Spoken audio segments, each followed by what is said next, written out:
Hello, everyone. Welcome to this month's Wellness to Work group. My name's Shay Jones. I'm a behavioral health advocate in the Luzerne and Schuylkill area. Hi, everybody. My name is Soraya Ranger, and I am the behavioral health advocate in the Allegheny area. And our topic today for the month of April is National Stress Awareness Month. So we run this group once a month. We do a different topic every month. And so today we're hopefully just going to like normalize some of the stressors that we deal with and then talk about some coping skills. And we like to just keep it interactive. So feel free to use the chat box, unmute yourself, raise your hand, direct message us, and we'll feel free to make sure your participation is heard. So as we get started here, let's see, I'm going to get us rolling here with an introduction. So Stress Awareness Month has actually been recognized every April since 1992. So that's a couple decades now that we're trying to make a better understanding for the public about that mind-body connection that stress has, right? So stress is unavoidable. We all experience it from time to time. And with the raising awareness of stress and how it impacts me, I can hopefully increase the use of healthy coping skills and then improve my overall well-being. So that's why we still talk about it, we discuss it, we raise awareness about it. So to start, we kind of want to define stress, right? So there isn't like any one single definition for stress is this, it's black and white. We all experience stress differently. So there's really like three different kinds of stress. And we kind of look at them like on a spectrum, right? So acute stress, we all experience that. That could be multiple times a day, usually brief. It's the most common kind of things that we experience. It could be mild irritations. It could be just thinking about all the acute little stressors, short, quick, little bursts of uncomfortableness or stress. Then we have the next level, which is like an episodic stress. That's a larger sequence of a bunch of these small ones. So think about some days you may just have one or two things that irritate you. But when you're having episodic stress, that's like that bad day. That's that day where multiple things are happening. There's chaos going on. Just like more level, more stuff. These are people that maybe live in acute stress situations consistently. So then it's not acute. This is every day. Every day, I'm not sure if I have food. Every day, I'm not sure if there's going to be violence in my neighborhood. Every day, I'm a single parent. So it's like the episodic stress of like, it's more than just a blip. It's a part of my life, right? And then there's this thing called chronic stress, which is when we're having episodes and acute stressors all the time. We're not really getting reprieve from it. It's not like an episode or a small dose of it. This is pretty much going on untreated. So this can be the most harmful type of stress that if we don't intervene, we don't address it, and we don't find a way to reduce the symptoms of stress, it can actually lead to some serious physical health issues and deteriorate our mental health, right? So as we start thinking about the types of stress that we experience, I was wondering what are some of the most common stressors that you all experience, whether they're small irritations, larger sequences of events, major, life events that have happened. What are some common stressors that you have? And while I give you time to think about it, unmute yourself, use the chat box, I will toss to Soraya to get us started. Yeah, thank you, Shay. I think that's a great question and honestly offers an opportunity to kind of look at stress as a whole, because that's something I didn't think about, is it on like this grand scale. So when I think about myself personally, definitely there's family stressors that Mm. come up. I live about 7 hours away from my immediate family, so that's something that's always on the top of my mind. Um, on a grand scale, I mean, we all just went through the pandemic. So thinking about the world at large and, what's to come, what's not to come, typically that's a stressor for me as well. Daily stress, just thinking of it on, a lower scale, like, I don't know, what am I gonna wear today? What is somebody upset with me with something that I did before? There's when you think about it, there's a lot of different ways that stress can enter in your life. And I think it's good to be aware of the different levels and where it's coming from. So That was a great question. And yeah, I would love to know about yourself as well. Where is that stress coming from? Yeah, I think just as you were talking, I started thinking about there's some stressors that are in my control and some that are Mhm. outside of my control, right? So thinking about some of those acute stressors, I can't control the thing that's irritating me or upsetting me or causing me worry, but I Mhm. can tune into it and find a way to redirect my thoughts, right? So for example, like if I'm having a rough start to the day, if I'm coming into, some information that's not making me feel great, it's making me worry. Mhm. I sometimes have to tune into that and ask myself, like, is that thought that I'm thinking of, is that helping to produce a solution to this Yeah. stressor or adding more stress to myself? And so again, like I can't control what's happening around me, just Mhm. kind of how I react to it. We hear that a lot, but it's like a lot easier said than done. So it's difficult to kind of tune into how am I reacting to the thing that's happening. So yeah, I think about what's in my control and what isn't. And if it's not in my That's control, I try to give it up. I try to say, let me think about this later because it's not helping me in the task that I have right now. absolutely. I think that's a good point. Um, Kind of trying to see, okay, what can I let go of? What can I hold on to? What can I, Yeah. improve? Some chats in the comments about some of their stresses that they've experienced.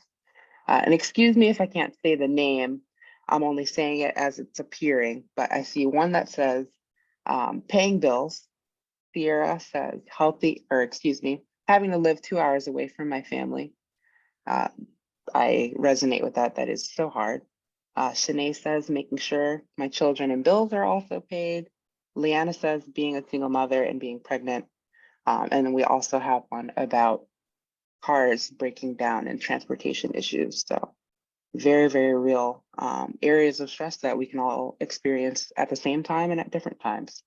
I appreciate everybody sharing. Yeah. And just like noting that thinking about on that spectrum, some of those are quick fixes, right? If I'm Mhm. hungry, I can eat. But if I don't have money for food, it's a lot harder to eat.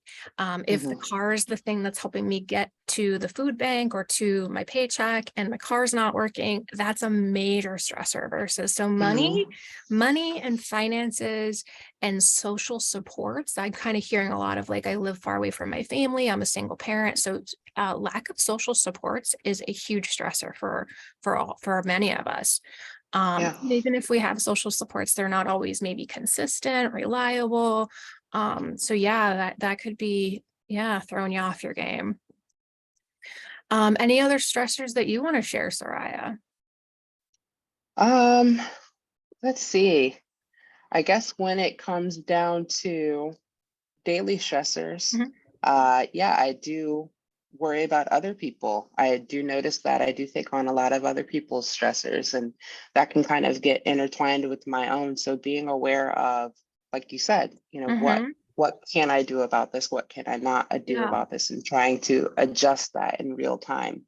Um, has been helpful and tricky. And, Yeah. I bet a lot of other people can resonate with that, having to take care Yeah. of others as well. And I think like, limited free time, that's a big one too, that feeling pulled in multiple directions, Oh, wanting yeah. to do the things but not having the time. And Sarah, you mentioned the pandemic. That's like a national thing. That's like a Mhm. big life event whenever we have life events going on. Yeah, just lots of stuff, lots of stuff. Mhm. I'm gonna flip forward. So we kind of identified some of the ways that we get stress. Now, how does it impact us? What are some ways that stress can impact us, right? So we talked about how getting cut off in traffic, being a little late for work, being nervous about a Mhm. deadline, small stuff, right? But if this is going on consistently, we're having multiple episodes, we're having chronic stressors that I just can't seem to get reprieve from. At some point, I may get some little ones or some big ones as far as reactions. So, thinking about symptoms of stress, stress can affect us physically, behaviorally, emotionally, and then that one all the way to the right, that chronic one. This is the one where we can actually get things like heart disease, we can get Mhm. sleep disorders, we can cope with substances, right, which can lead to substance abuse. And if we're under chronic stress for a long period of time, we can have a weakened immune system, which means that we're getting sick and then maybe we're missing work. And so that it just cycles more into being stressed out for other reasons. Yeah, so I was kind of wondering, what kind of ways do you know that you're feeling stressed or know that stress may impact you? Either I'm eating more, I'm eating less, I'm sleeping more, I'm sleeping less, I'm having a hard time concentrating, right? I'm going to open it up to chat and anybody wants to unmute themselves, but I'll start with Soraya. Yeah, that's first of all, I love this slide and the visuals that go along with it because I try to explain so much to the people that I work with that your physical health and your mental health are so intertwined. When that stress is on an uptick, yeah, you're definitely going to be more irritable. You're definitely going to be struggling with sleep. That can happen. But yeah, just being aware of it can really increase your possibility of changing that. So for me, some ways that I notice that I'm stressed is one, I can feel it. Mhm. My heartbeat Yeah. will definitely uptick a little bit. Two, I notice that I'm a little bit more withdrawn. I try to handle it on my own. Um, and a lot of times that causes even more stress. So just being aware of how I behave, how I physically am appearing, not only to others but to myself, and how I'm emotionally reacting to situations that may not have gotten a strong reaction out of me if I wasn't stressed. So Yeah. those are ways that I notice that I'm feeling out of whack and I need to do something about it. Yeah. Yeah, Shay, Yeah. I would like Yeah, to I was know. just going to say for me, I could think that for sure I am what I call a stress sweater. So Mm, I was just involved in somebody's event this weekend, and mm, there was a lot of uh, time schedules and being ready and just go and unsure of where I was. It was unfamiliar area, so I was sweating more than usual. So I can recognize that. I also had a headache. I had a headache this weekend. So I'm one of mm. those. I also, people will tell me, even if I don't notice it, wow, you're kind of irritable. You're kind of getting short with me. Your response is a lot shorter than how you normally respond. So even if I don't notice it, other people can notice my stress response. Even when I think I'm handling it just fine, they're like, no, I can see your Mm-hmm. tell. So other people can sometimes see it. Some people might be anxious and tapping their feet or, kind of Yeah. needing a fidget spinner for some reason. But yeah, I could totally see how there's different ways that you react in different situations. Oh yeah, such good examples. And there's even some more good examples in the chat here. Shanae says that she eats more and sleeps in a lot in the daytime, up at night and having to take 3 different medications. Sierra says it's hard to sleep and she tends to stay to herself a little. Oh, Soraya, I think I accidentally muted you. All good. I So saw that sorry. coming up and I was prepared. No stress over here right now. Yeah. All good. But Ivina says she tends to overthink. Someone says, depends on how I am, I will either eat more or eat less. So noticing that kind of somatic response um, is definitely a sign of stress. Natasha says, I sleep to escape. I'm always tired. Mm, And Sandra says, sleepless nights, isolation from people, overeating, getting sick from not taking care of my well-being, and mhm, medical issues that I know that I have. mhm. Um, Yeah, these are great answers. And what's yeah, coming to my mind is like, okay, but how does this impact me then if I need to go to work the next day? If I have an right, interview, if I'm my child's main childcare provider, right? When I'm right. experiencing lack of sleep, poor diet, lack of concentration, how does that, all of this impact me being able to show up the next day? So yeah. Anybody else in the chat with how stress impacts them? Yes. Um, Um, For me, Yeah. can you hear me? So for stress for me, it's very noticeable now only because I've been dealing with stress for a little while. But for me, it's like I bite my nails. I'm very antisocial now. My attitude was like changed very fast. You could tell it's very noticeable. Like I'm quiet, but you can see in my face I'm irritable. Um, I don't. It's like honestly, I have a lot of stresses that's very noticeable. It's a lot of things for I can say. Nail biting. I have a lot of things. Worry a lot. Like I'm. It's really a lot with me right now. I'm actually trying to find ways to make it better because I'm really at like the chronic level Hmm. of the Mhm. stress. So yeah, that's pretty much it. It's a lot of things that's very noticeable for me as far as stress. Yeah. How Yeah. you would know I have stress, but yeah, I really want to try to find ways to make it better. It's very hard for me to deal with my stress. I don't really know how to deal with it. Yeah. Well, so Leanna, thank you so much for coming off of mute and expressing yourself. Definitely anybody that wants to do that, please do so. And I think just to normalize that, right? We're here for a reason. We're tuning into this topic for a reason because many of us acknowledge and are aware we have stress, but we don't always know how to deal with it or handle it. So I think Mhm. just saying that out loud and normalizing that for the room, yeah, we're gonna make sure that you leave here with something, some sort of Yeah. tips. Yeah. And Leanna, I appreciate you one being here today and putting yourself in a position, to learn more. I know that you said you're aware about it, you're doing different things differently, but look what you were able to do for yourself. You put yourself in a position to receive different tools and tips to help you in the future. And I think that's an important tool to recognize that you got yourself through the door. So that's awesome. Thank you. Yeah, and I also think also just that knowing that we only know what somebody is showing on the surface. So if I see Mhm. Leanna or Soraya, being a little short, I, making an assumption that it was about me or that it was this thing, like when we have multiple stressors, that one thing that shouldn't throw you over the edge is the straw that breaks the back, right? So we talk about Mhm. that last straw syndrome. While it may seem on the surface that that person cutting you off or that person, X, Y, and Z happening, it wasn't just about that. That was one of 20 stressors that you'd experienced in that day, either consciously or subconsciously or ongoing, short term, whatever. So just know that, Mhm. like, maybe having a little bit of compassion for yourself and the other person, that you don't know what straw that was that got that reaction. Absolutely. Absolutely. And going off of that, I think it's important to mention we actually just did a training Hmm. maybe about a week or two ago. And in that training, it was about giving people generous assumptions.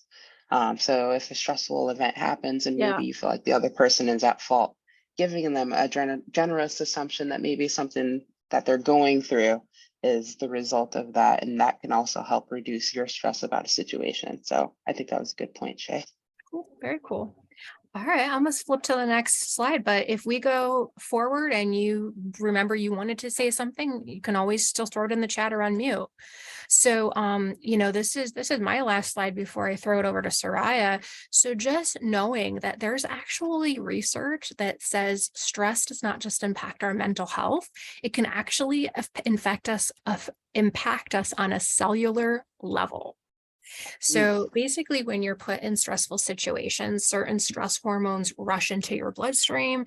And to Soraya's point, this can lead to an increase in heart rate, higher blood pressure, glucose levels, right? So our sugar levels.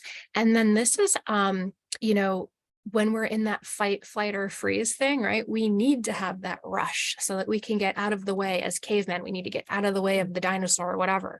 So if we, get this rush, it's super helpful for survival, but in extended periods of time, we're not meant to be under this fight or flight response. We're not meant to have these stress hormones going through our body nonstop. Long-term stress can actually lead to diagnosable depression, anxiety, and it can also increase the risk of serious medical conditions, right? Mhm. Because it's got such an elevated heart rate. this can lead to stroke. Can actually lead to you, having some issues that can be pretty serious. So knowing this and knowing that this can have an impact on us, we also think about the longer the experience, the extended period of time, right? Thinking of small children, right? This can really change a child's brain too, right? When we flush a child with stress hormones, that's kind of like their norm, right? So they're just used to fighting and flighting. So when the sooner we can intervene with stress reduction as adults, but especially in children, we can kind of help buffer that and protect us from some of those negative consequences. So I am going to toss over to Soraya. All right, thank you, Shay. So yeah, now we know what our stress feels like. We know, where it's coming from. But if you're in this position right now, and if you're in this group right now, workforce is also a big part of that. And stress does not discriminate. It shows up at work as well.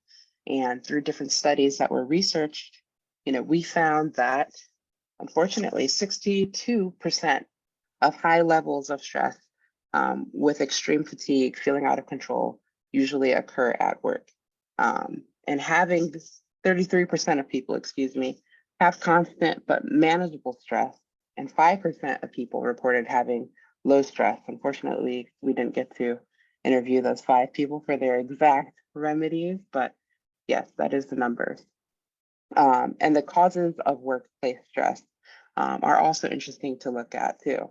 That says 41% site workload. So the amount of work a person is experiencing will tend to cause them stress, especially if they feel like it's too much for their chosen position.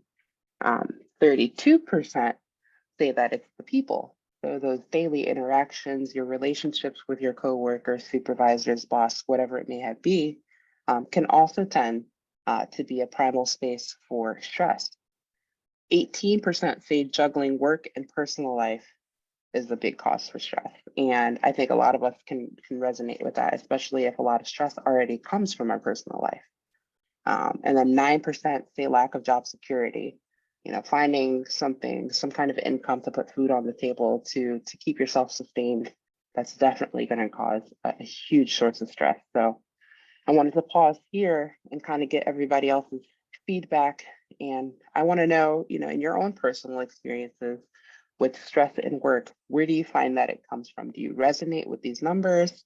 What's your own individual experience with that? Ooh, this is an interesting chart. And I liked your question of where are those 5%, right? I feel like this can even be like a typical week. There's some days in my week that I do have low stress levels, and there's other days in my week that they're higher, and I do feel that fatigue. I do feel that sense of like being out of control. But for the most part, I think just an average amount of stress. I can think of jobs in the past where it's been much more stressful.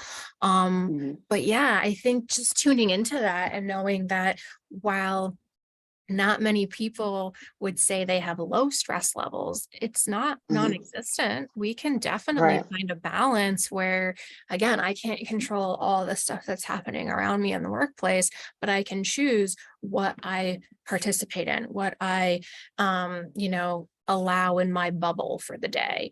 And some days easier than others. For me, I definitely think timeline, right? Having too many things due at the same time. So knowing that workload or time management and juggling things can all kind of blur together for me. Oh yeah, that's a good point. Timeline and making sure that you're capable of doing the job that you're asked to do in a timely manner, so not more stress can pile on. Yeah. Yeah, I I wanted was also, to hit yeah, go ahead. hit I the was just going to say, I was surprised at how low lack of job security, right? yeah. I would think that's a good thing. If only 10% of the population worries about job security, that's a good thing. Yeah, definitely is a good thing. Hopefully, obviously we want all these numbers to be lower, Yeah. but it's all about how we can get there. Hitting the chat, just responding to the question of where do you find that stress in your workplace. Shanae says it depends on how I wake up. Mm. And I think that's a very good point. See what mood you're in and how you can handle those triggers. Sierra says, I'm not working right now, but I loved my job, so I was able to manage. And that also brings a good point. You know, if you're loving what you're doing, maybe a stressful situation in that workplace, maybe the same one would be different if you weren't loving, you know, the exact work that you were doing. Maybe you would react differently. So I think it's important to kind of point out, where are you experiencing that stress at work? Okay. Reading into the chat, I think I missed one more comment from Megan. It said that sleepless nights and getting tired in the day and finding a new job after 16 years. I'm struggling Mm. with what I want to do, and it is very stressful. So Yeah. I just wanted to show you support on that, Megan. I know it is really difficult to kind of try to change gears after, you know, that amount of time. For sure. And this is just reminding me like that not only is there a mind body connection, right? Mental stress can lead to physical symptoms. There's also this like cause and effect, right? If I'm stressed Mhm. out with things in my personal life, it's hard to show up for work and vice versa. If my job is stressing me out or elements of it, it's impacting my personal life. So just knowing like that they're connected, right? And I Oh yeah. think that that's a really good point, Megan, is that like significant changes in what I was doing for a job, that throws me off kilter, that insecurity of not knowing what's next. Yeah, Mhm. thanks for sharing, guys. Yeah, and Teranice also added in the chat. She says, "I didn't know how to deal with my work environment stress, so I shut down or I Mm. quit."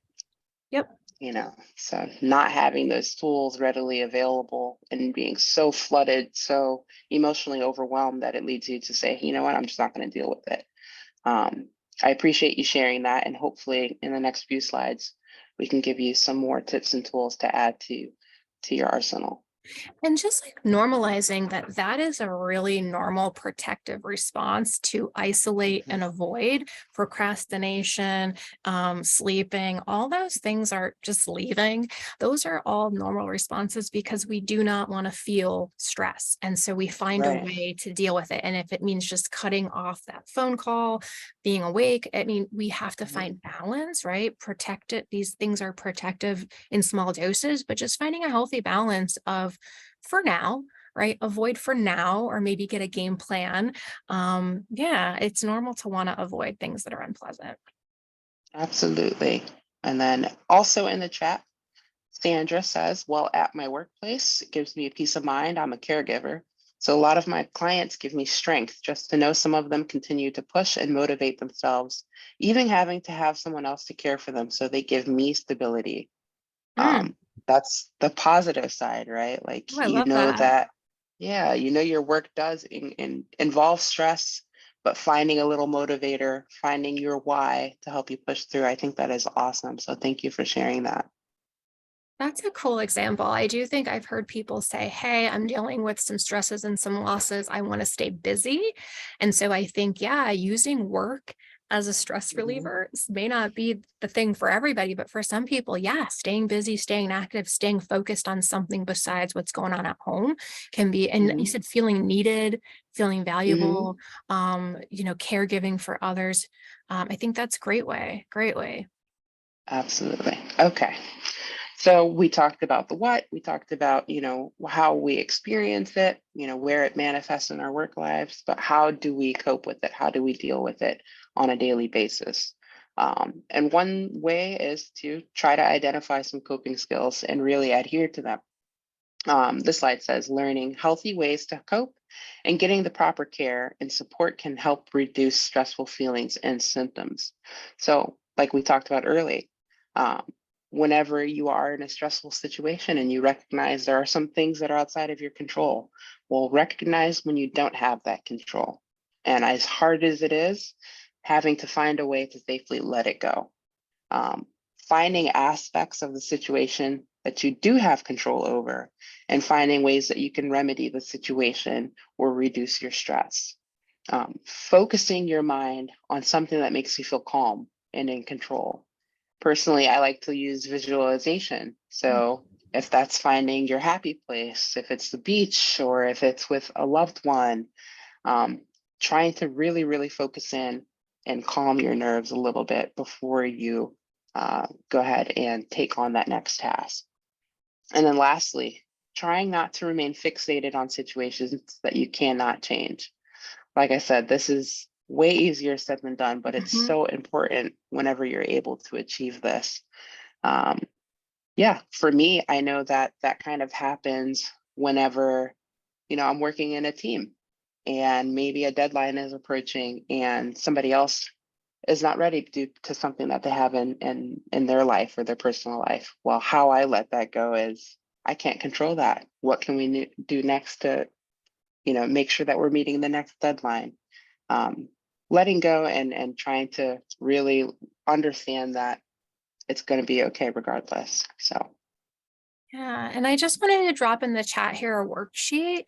So we're going to transition into coping skills, but we wanted to give you all a sheet you could work out on your own, which helps you identify some of those acute, episodic, and chronic, right? It helps you identify daily hassles, major life changes, like life circumstances, and then the protective factors that you already have. So when you're saying, I'm not sure how to do this thing, this is where you can we all have it. You are already doing it. You wouldn't be here in Mhm. this meeting if you didn't already know how to handle stress because you've made it to today. However old you are, you've made it to today. It may not have always been Mhm. pretty, but you have found ways to cope with stress. And I think sometimes just sitting in and tuning into what it is that works well for you, Mhm. you're going to find it. You're going to find your protective factors. You're going to find the stuff that works well for you. So thinking about that, we are real good at fleshing out what's stressful, but like Mhm. what are the things that do work well for you? And maybe talking yourself out of what's in my control and what not your strength, but like what is your Mhm. strength?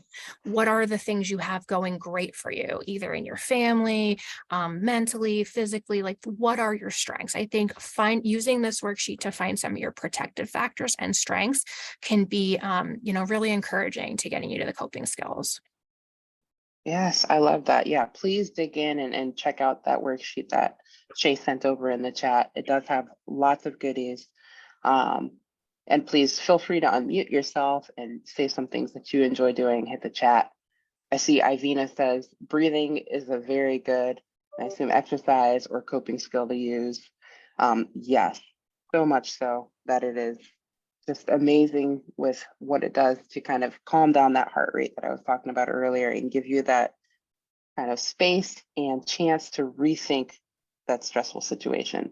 Dejanay says meditation, and I think that's also amazing. So I would say hold on to your seat, Dejanay. I've got something for you as well. Quick tips. So how do we cope with it, right? Like how do we get our bag of tricks out and help us reduce that stress that we're feeling? Identifying your triggers, identifying what is leading you to feel this way in the first place. Um, just being aware of it is really, really a good start. Next, practicing gratitude. Like we said, giving yourself grace or, just being thankful for something so small that maybe you weren't thankful for the day before can help reduce a stressful situation. Decluttering your space. Again, I know it sounds so simple, but I'm sure everybody has experienced, cleaning their room or cleaning their house and lighting that candle or playing that music afterwards and that sheer kind of peace that overrides you and allows you to make better decisions about a stressful situation. Um, Eating a healthy diet, even if it's a meal, a day or, every week or so, allowing your body that chance to feel that self-care can also help reduce the stress that you're feeling as well. I know a lot of us can resonate with this, but taking a digital detox. We live in the digital world. We have information at the tips of our fingers at any second. That information can also be overwhelmingly stressful. So sometimes that is a source for our stress. So maybe taking a day off our phone and only answering emergency calls, and really just taking a step back and seeing the world as it is. Someone mentioned it earlier, practicing breathing, really getting into your senses, in tune with your body. Just really, really being good about understanding where that stress is manifesting in your body and trying to breathe it out. And somebody also mentioned exercise, right? Getting your body moving. Exercise releases a lot of endorphins, a lot of good chemicals for your brain that also help you reorganize your thoughts.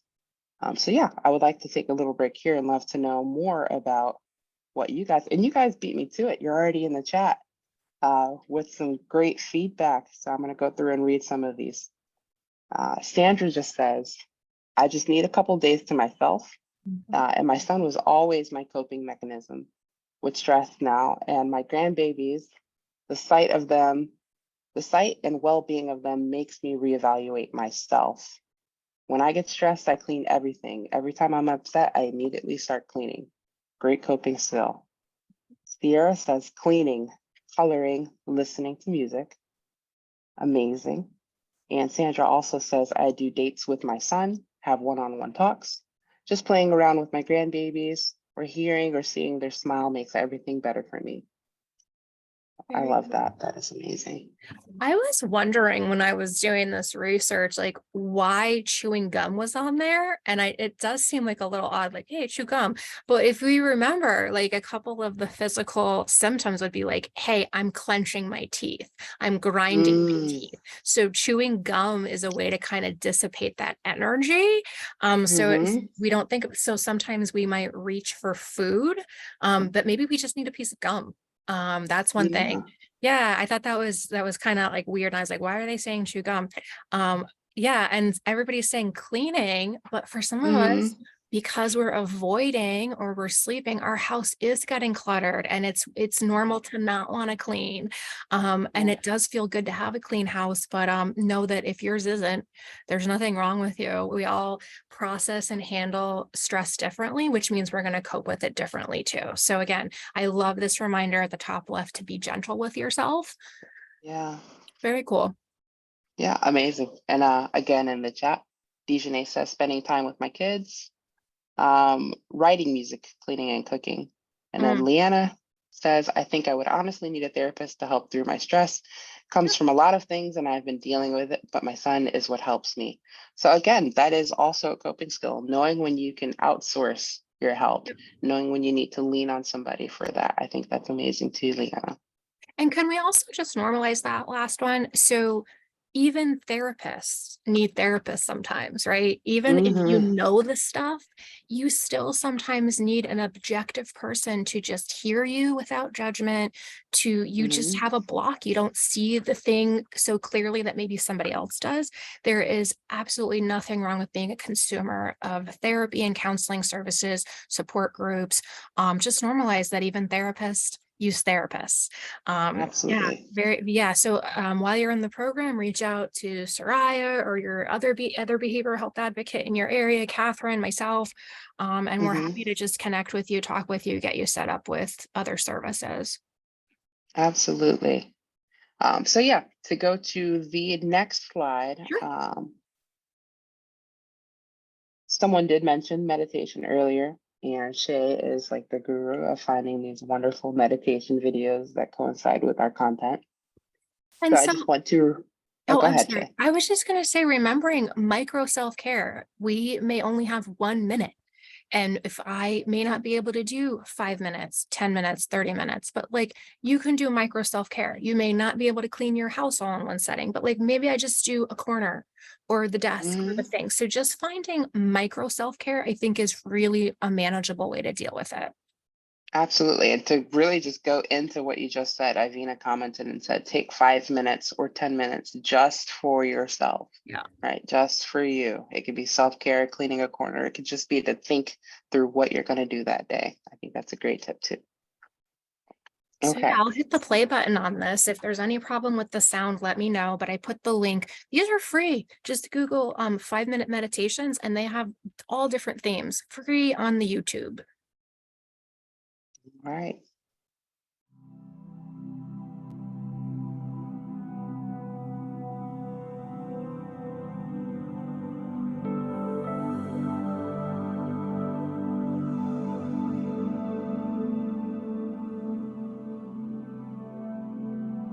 Just breathe.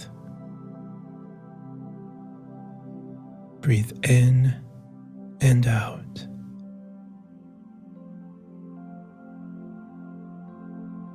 Recognize all of the thoughts swirling around in your mind. The worries, stresses, fears, anxieties. And then start with breathing. And step outside of yourself for just a moment. Push the mental reset button. See yourself here in this space. Recognize your body, your arms, your legs, your head. See yourself here and know that you can just be. You recognize all these thoughts happening in your mind. They have become like papers thrown all around a room. But you can allow them to be picked up neatly and orderly and file them away. Clear the clutter so you can access any certain thought or idea, but only when you need them. Just listen to these suggestions and count with me. Starting with 5, a sharp and focused mind. 4, freeing yourself of needless worry.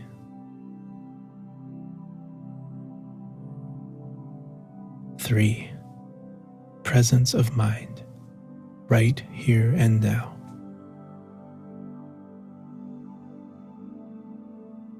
2, resolution, order, and clarity.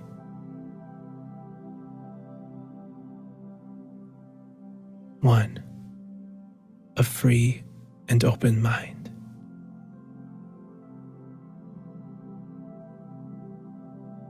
And now, seeing yourself, feeling your breath, recognizing it, returning here to this very moment. No future or past, only here and now. Again, listen and count with me. 5, sharp, focused. 4, free, no worry. 3, present, here and now. 2, order, clarity.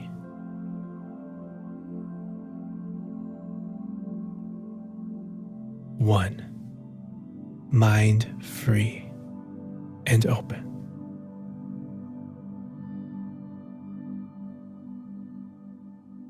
Just pause, breathe, and reset anytime, again and again. You will find strength and presence. You will be confident. You will be your best self. You can. It's up to you. So,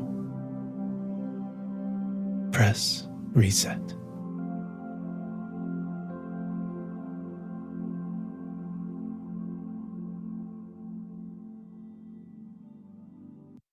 Awesome. We'll come back from that. Yeah, that was a short one. That was 5 minutes. It breezed by for me.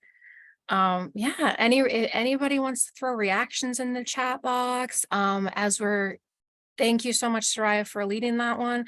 And if y'all want to throw reactions in there as we get ready to wrap up, maybe one thing we could do as a closing comment is what are you going to challenge yourself to do? What is some stress management you're going to do? Are you going to do the worksheet? Are you going to do meditation? Like, what is something you want to do to gain more awareness about your own stress and your own coping skills?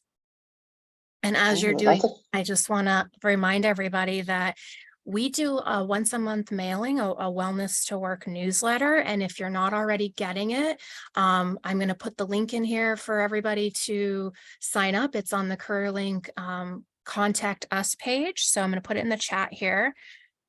You can also reach out to Soraya, myself, or your career navigator to enroll you. And yes. sorry, I was going to say next month's topic is mindfulness May. So look forward to that. And yeah, I'll toss it to Soraya. Yeah, thank you, Shay. I appreciate that. One great question. We do have some answers in the chat, which is wonderful. Azina said that the meditation was beautiful, and she says thank you.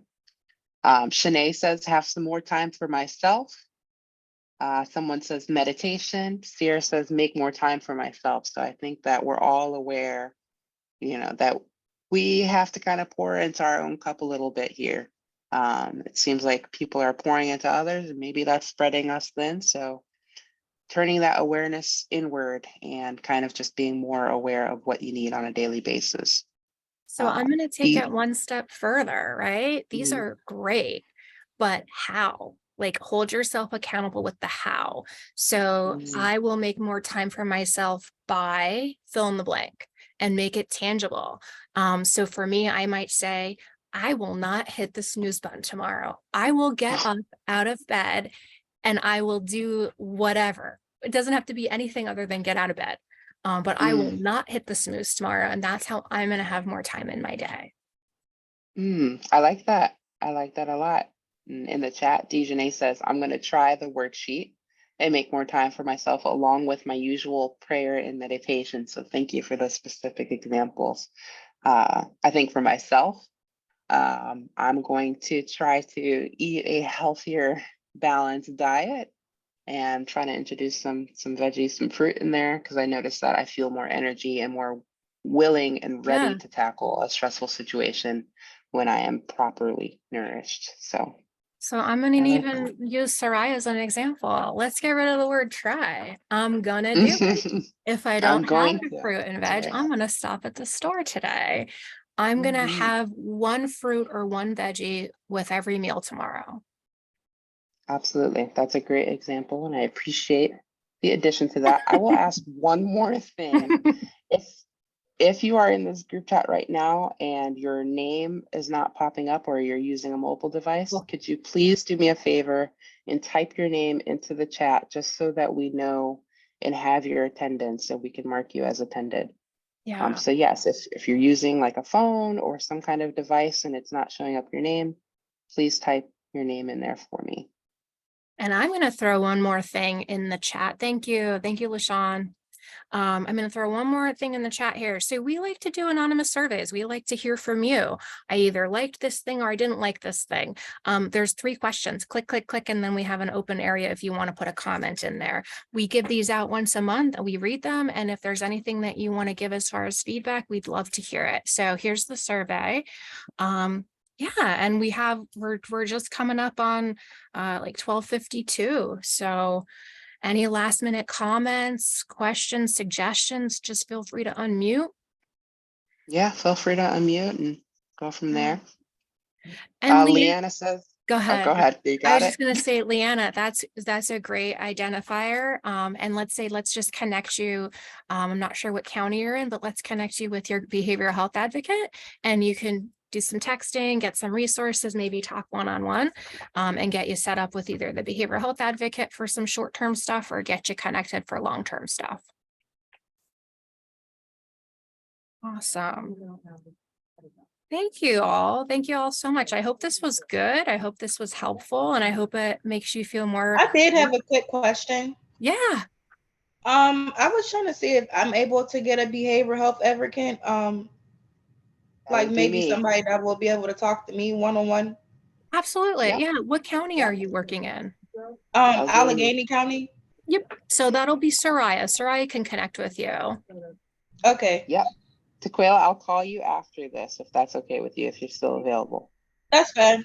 Thank you. Okay. No problem. Awesome. Thank you, Sierra. Thank you, everyone. Thank you, everybody. I appreciate it. It's lovely having you and I hope to see you guys next month. Awesome. All right. Take care, everyone. Thank you. Have a good day. Thank you. You too. Bye-bye.